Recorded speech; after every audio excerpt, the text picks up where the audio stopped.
You ask Tiger to solve. This deals with linear equations with one unknown. The final result is k equals 1. Let's solve it step by step. Group all k terms on the left side of the equation. Add 2k to both sides. Group like terms. Simplify the arithmetic. Group like terms. Simplify the arithmetic.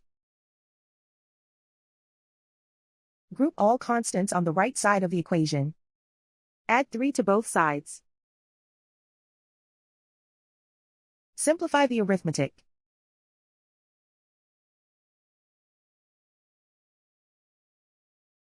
Isolate the k. Divide both sides by 6. Simplify the fraction.